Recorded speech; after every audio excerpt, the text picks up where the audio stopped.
Why has SANRAL accused OUTA of attempting to denigrate the agency's reputation? Is it true that SANRAL overpaid for the Gauteng Freeway Improvement Project by over 11 billion rand? What will happen to the e-toll defaulters after the 60% discount deadline? How will OUTA finance the legal battles with SANRAL? What time is it? It's question time.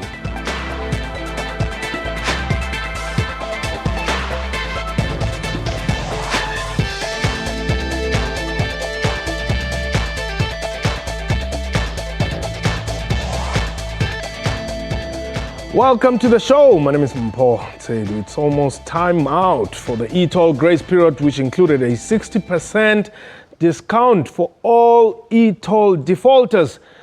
What will happen after this deadline has expired? I recently had an exclusive interview with SANRAL's Vusi Mona, but in studio I have Wayne Duvenage from OUTA. Before we go into the show, let's look at this insert first. The South African National Roads Agency's work on Gauteng freeways continues to make news headlines. With a mandate to maintain the national road network, it is the payment and non-payment of e-tolls that has become a contentious issue. We've been to the Constitutional Court on this matter. We've been to the High Court. We've been to the Supreme Court. All of them have not found against e-tolling. Had they found against e-tolling, we wouldn't have continued. Right? They're telling people not to pay. It's legislation to pay. I personally may have certain things I don't like in this country. Yes. Well, I don't like paying tax. I don't like paying TV license. Yeah. Right? I wish I didn't have to pay TV license fees for the SABC. But it's a law. SANRAL has accused the organization undoing tax abuse of a deliberate attempt to discredit its reputation. Is it true that, firstly, you overspent on this project by 11 billion? Well, Mpho, we were overcharged. We didn't overspend. We were overcharged. It is now a matter of public record that the construction industry were caught in this act of collusion. And they were fined by the competition authorities to the tune of 1.46 billion. We ourselves went on the record during the hearings into this matter that we were going to sue for damages. Now, OUTA again, have done their own calculation and are asserting that we spent by 11 billion. We subjected that report to experts who came to the conclusion that that 11 billion is overstated. But how do South Africans feel about the payment of e-tolls? I really think they should be paying because looking at the economy, they are creating jobs and the economy as a whole is kind of like benefiting from it. And I think looking at what other countries are doing, especially the developed countries, just so that South Africa should be doing the same as other countries are doing, and hence the economy will grow. It is likely that the debate on e-tolls will still remain a topical issue. SANRAL is focusing on ensuring that all motorists will eventually see the payment of e-tolls as the right thing to do. Do you think motorists should pay e-tolls?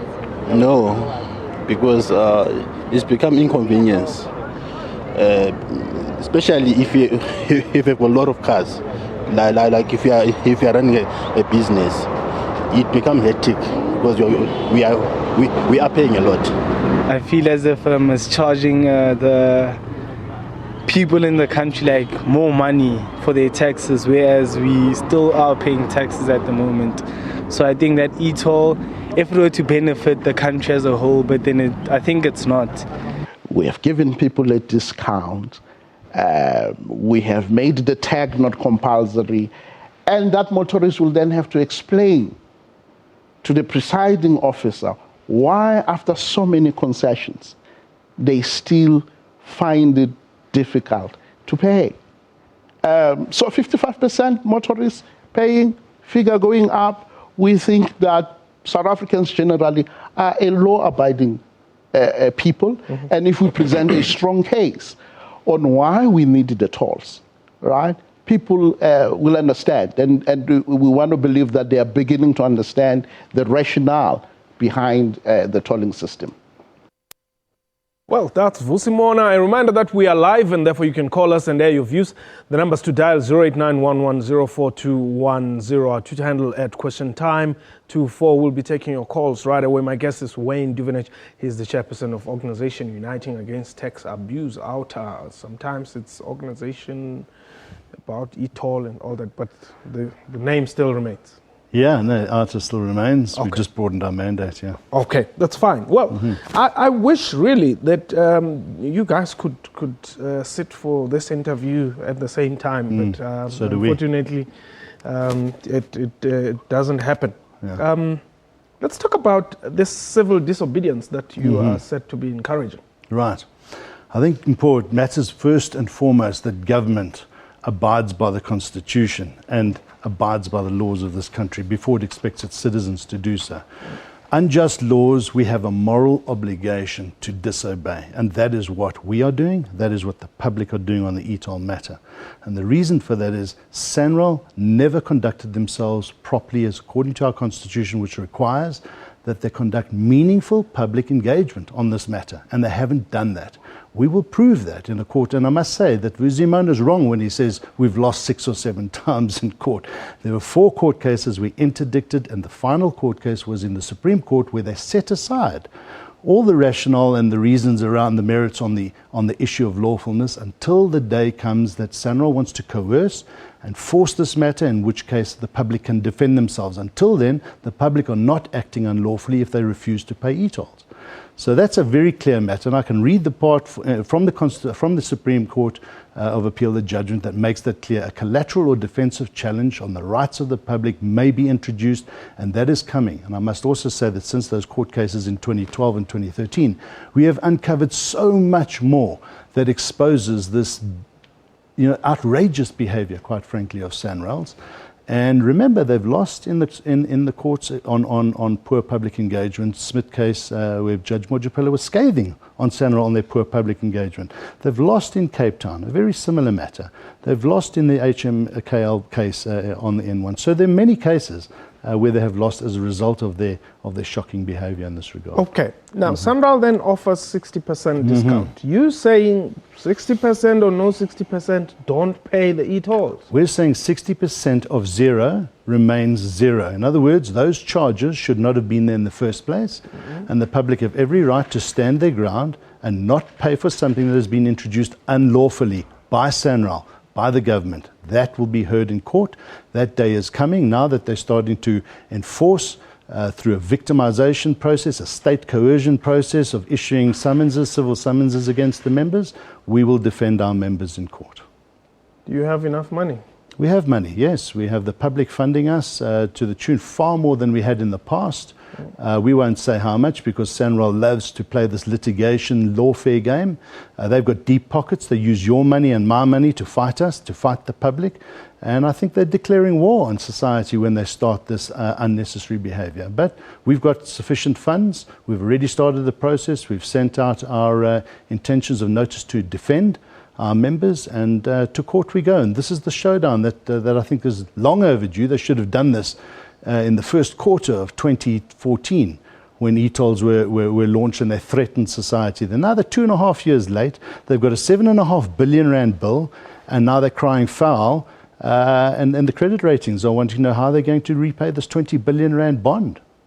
Okay, Mona, you are calling us from South Gauteng. I don't think this is Vusi Mona. Okay. Can I speak? Yes, go ahead, Mona. Thank you. Good afternoon. My name is Mona. How are you? We're well. Thanks for the call, Mona. It's nice. Okay. My opinion is I'm 73 years old. I'm a pensioner. Yes. And I would like to have a big say on this matter. Go ahead. Everything that they are doing with this is just, it's a total rip-off. No person can live like this. What about the poor people? What about the homeless people? Luckily, I don't drive. I always depend on a lift. But as far as I'm concerned, I'm not a proud South African, even if I love South Africa. But I think that if Mr. Mandela was alive today, this would not be what they are doing. They are ripping everybody off, and I would say nobody should pay. That's my opinion. Okay, thank you very much. God bless you all. Thank you very much, Mona. Well, Mona, they're certainly not agreeing with Vusi Mona. But, well, I think the general public sentiment, if you look at the polls, 80% plus, 90% are very angry against the system. And it's no secret that. I think Sanral even knows that as well. But they want to continue flogging this matter. I think the showdown will show them how the people feel. Are you aware that you are playing in the political space now? Not at all. I think, listen, it's important to know that this was a political decision. It was one political party. This is one of the policies and decisions, one of the few, I think, that every single political party, barring one, was opposed to it. But it was forced through to the ruling party. So it's in the political space. It was a political decision. And we are a civil action movement. We are here to defend citizens' rights. We've been asked and asked to go into politics. We won't. We refuse to go into politics because I think politics is a long-term game. But current democracy is stuff that civil society can fight. And we can fight today's issues today. We don't have to wait for elections to drive issues. Itumeleng. Itumeleng? Hello, Mpo. Hi, welcome. Yes, thank you very much. Yes. Mpo, you cannot spend 100 rand to collect 10 rand. You know, that is the whole, it is illogical. And then another thing, Mpo, you still remember the issue of plastics. We were paying plastics 5 cents. Right now, plastic is 50 cents. We don't know where that money goes. They said it is for the environment. One way or the other, this money, if this is implemented, people will end up paying more. It will end up being 5 rand, 6 rand, 7 rand, end up being 10 rand.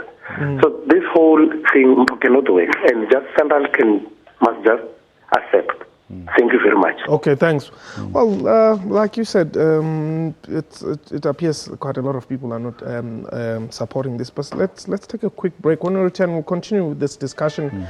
Look at some of the claims which Sanral is making against you, that you are out there to basically, tarnish their good name. Happy to respond to that. Okay, but you must also respond to the allegations that you are a DA structure. I will happily respond to that as well. Okay. The numbers to dial 089-1104-210. At question time 24 is our Twitter handle. We shall return.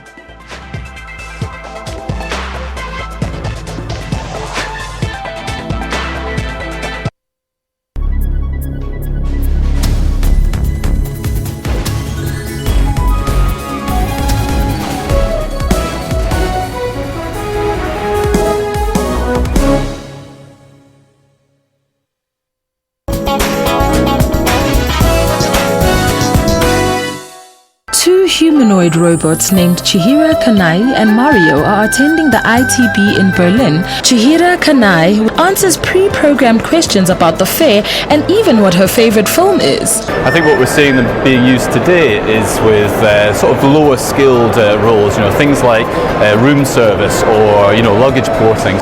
The Marriott Hotel in Ghent has also been trialing a less lifelike looking robot named Mario that the hotel uses to hand out room keys and also liven up meetings held in the hotel by reading out power presentations.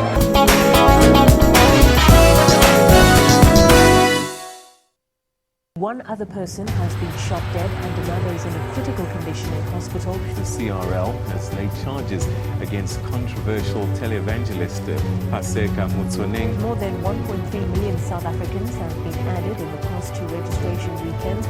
The International Monetary Fund warns that policy uncertainty could dampen economic growth in South Africa. And all eyes are on the new Bok coach, Alistair Coetzee. He's challenged to keep everyone in the country happy.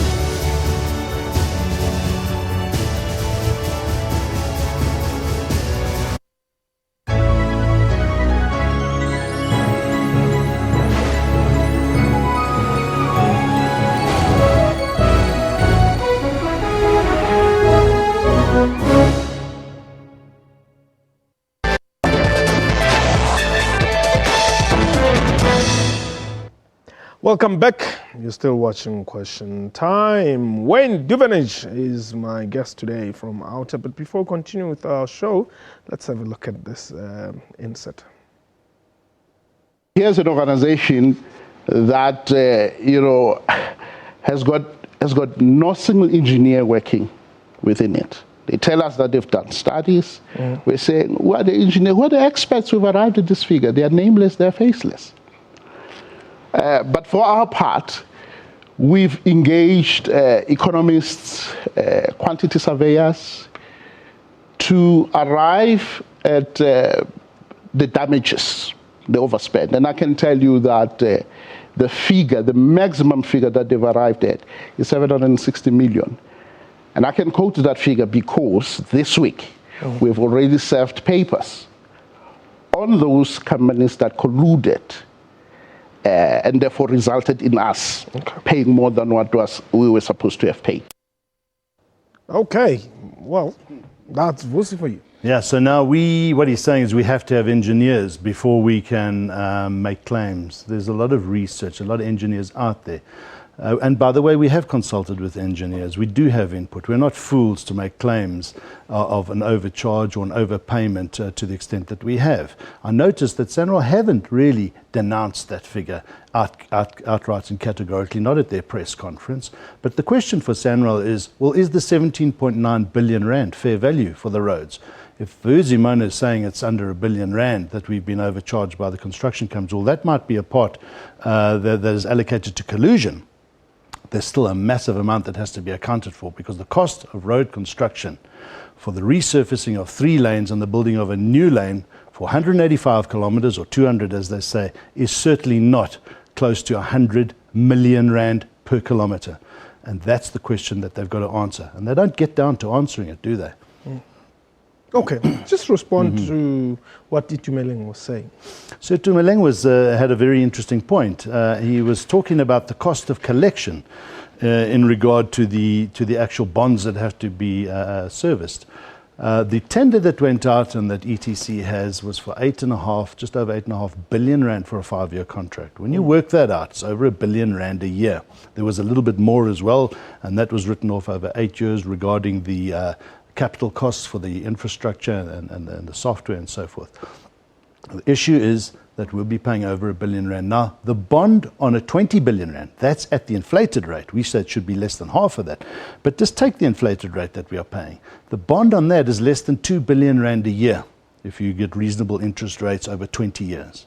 Why would you want to pay 1 billion rand just for the collection process before 1 rand goes into the tarmac servicing the 2 billion rand debt? That's a 30% cost of collection. These e-toll schemes around the world, the ones that succeed, have an administration cost of less than 10%. So there are big question marks around that high cost. It's irrational. Anonymous, you are in KZN. Yes, good afternoon, Paul. How are you? I'm well, thanks for the call. Yes, I'm just a bit appalled by what the gentleman is saying. Yes. Is this e-toll thing only happening in South Africa? If that is the case, then if they are the law-abiding citizens of this country, why don't they do this in a proper way rather than rebelling against the government and influencing people not to pay for the e-toll? Because in KZN, we have people that are traveling every single day from work to home. They are paying their fees on the tolling, the e-toll that they are using. I mean, the where we have the toll gate. Yes. But I think in general, in Paul, people in Gauteng, they don't want to pay. If you were to look in the case of Eskom, the most that the municipalities owe, it's from Gauteng. Yes, from They generally don't want to pay. They don't. And that guy, it's people like him who are misleading the public, who are taking South Africa back. We are trying to move forward as a country, and we have people like him pulling this country backwards. And it's not right. It's not okay. Thank you very much. No, I think interesting. Durban's getting, and the highways are being upgraded by billions of rands between Cato Ridge and Durban. There's a 4-lane highway between Umlazi and Mkoma and the north, Umhlanga. It's not tolled. It's a 4-lane, beautifully maintained highway. It's not tolled. The new highways that they're building, they've said categorically, they're not tolling. So why does Gauteng have to pick up its urban infrastructure? These are the social infrastructure we use daily. Why do we have to have the only e-toll scheme in the country? So it's a bit unfair for her to say that. Let me also say that tolling works. We're not against the mechanism and how it works around the world. But it has failed in many countries in the world as well, and it's failed for the same reasons why it will fail here.